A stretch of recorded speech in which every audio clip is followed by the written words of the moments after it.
தமிழ்நாட்டின் மத்திய பகுதியாகிய திருச்சி மாநகரில் இங்கே அலைகடல் என திறந்திருக்கின்ற இந்த தமிழர்கள் கூட்டத்திற்கு மாண்புமிகு பிரதமர் அவர்கள் வருகை புரிந்திருக்கின்றார்கள். கடந்த 10 நாட்களுக்கு முன்பு மதுரையில் பாண்டிய நாட்டின் தலைநகரில் வைகைக்கரை ஓரத்தில் அன்றைக்கு மாண்புமிகு பிரதமர் அவர்கள் நம்மோடு மதுரை மண்டல மக்களை சந்தித்துவிட்டு சென்றார்கள்.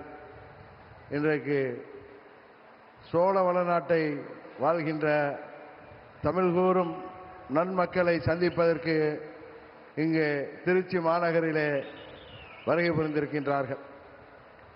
தமிழ்நாட்டின் முதலமைச்சர் எல்லா கூட்டங்களிலும் சொல்லிக் கொண்டிருக்கிறார், எல்லா பேட்டிகளிலும் சொல்லிக் கொண்டிருக்கிறார், இது தமிழ்நாட்டிற்கும் டெல்லிக்குமான தேர்தல் என்று.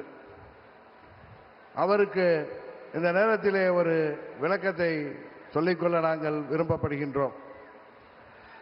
மாண்புமிகு பிரதமர் அவர்கள் டெல்லியில் இருந்து தான் ஆட்சி செய்ய முடியும், சென்னையிலிருந்து ஆட்சி செய்ய முடியாது என்பது முதல்வருக்கு தெரியாதா அல்லது பயத்தில் பேசுகிறாரா என்று தெரியவில்லை. ஆனால் இந்த நேரத்தில் ஒன்றை மாத்திரம் சொல்லிக் கொள்கின்றேன். மாண்புமிகு பிரதமர் அவர்கள் டெல்லியிலிருந்து ஆட்சி செய்தாலும் அவர் குஜராத்தை சேர்ந்தவர். குஜராத் என்பது தமிழ்நாட்டோடு பல ஆயிரம் ஆண்டுகளுக்கு முன்பே தொடர்புடைய ஒரு பிரதேசம். இன்னும் சொல்ல போனால் சங்க காலத்தில் 2ஆம் சங்க காலத்திற்கு முன்பே 5000 ஆண்டுகளுக்கு முன்பே குஜராத்தில் நமது வேளிர்கள் ஆட்சி, திராவிட குஜராத்தாக திராவிடர் ஆட்சி நடைபெற்ற பகுதி. அந்த பகுதியில் துவாரகா என்கிற பட்டினம் எல்லோருக்கும் தெரியும். துவாரகா என்பது பல நமது சங்க இலக்கியங்களிலே, குறிப்பாக புறநானூற்றிலே அது துவரை என்ற பெயரிலே குறிக்கப்படுகிறது. அந்த துவரையை அன்றைக்கு வேளிர், தமிழ் பேசும் வேளிர்கள் திராவிடர்கள் ஆட்சி செய்தார்கள். அங்கிருந்து அவர்கள் 1500 ஆண்டுகளுக்கு பிறகு தமிழ்நாட்டிலே வந்து வேளிர் மன்னர்களாக ஆட்சி செய்தார்கள். நாம் எல்லாம் பெரிதும் போற்றுகின்ற பாரி வள்ளல், வேல் பாரி என்று அழைக்கப்படுகிறாரே, அவர் வேளிர் அம்சம்தான். அதுபோல தகட்டூரை தலைநகராக கொண்டு ஆட்சி செய்த அதிகமானவர்களும் வேளிர் வம்சம்தான். அந்த வேளிர்கள் அன்றைக்கு 5000 ஆண்டுகளுக்கு முன்பே அங்கே குஜராத்திலே துவாரகா பகுதியிலே ஆட்சி செய்தவர்கள்.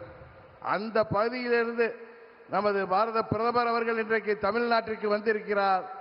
அதுவும் சொல்ல போனால் 2வது தமிழ் சங்கம் அன்றைக்கு கபாடபுரத்திலே நடந்ததாக நக்கீரர் போன்ற பல்வேறு புலவர்கள் தங்கள் உரையிலே சொல்லியிருக்கின்றார்கள்.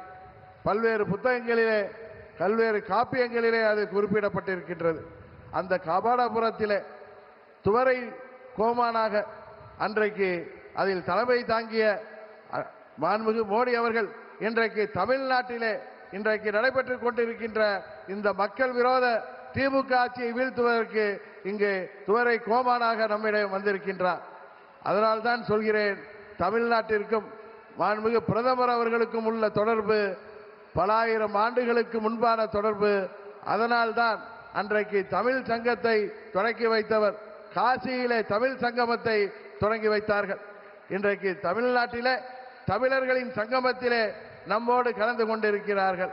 அதனால்தான் பிரதமர் மோடி அவர்களுக்கும் தமிழ்நாட்டுக்கும் உள்ள உறவு என்பது தொப்புள் கொடி உறவு என்பதை இந்த நேரத்திலே நான் தெரியப்படுத்திக் கொள்கின்றேன்.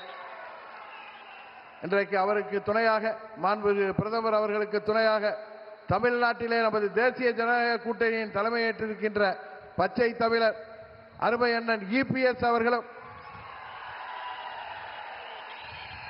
அதுபோல பாட்டாளி மக்களின் கட்சியின் தலைவர் அன்பு நண்பர் டாக்டர் அன்புமணி ராமதாஸ் அவர்களும், தமிழ் மாநில காங்கிரஸ் கட்சியின் தலைவர் அருமை சகோதரர் GK வாசன் அவர்களும் இங்கே, மற்றும் நமது தேசிய ஜனநாயக கூட்டணியைச் சேர்ந்த அனைத்து தலைவர்களும் இங்கே வருகை புரிந்திருக்கின்றார்கள். இந்த நேரத்தில் இங்கே கூடியிருக்கின்ற இந்த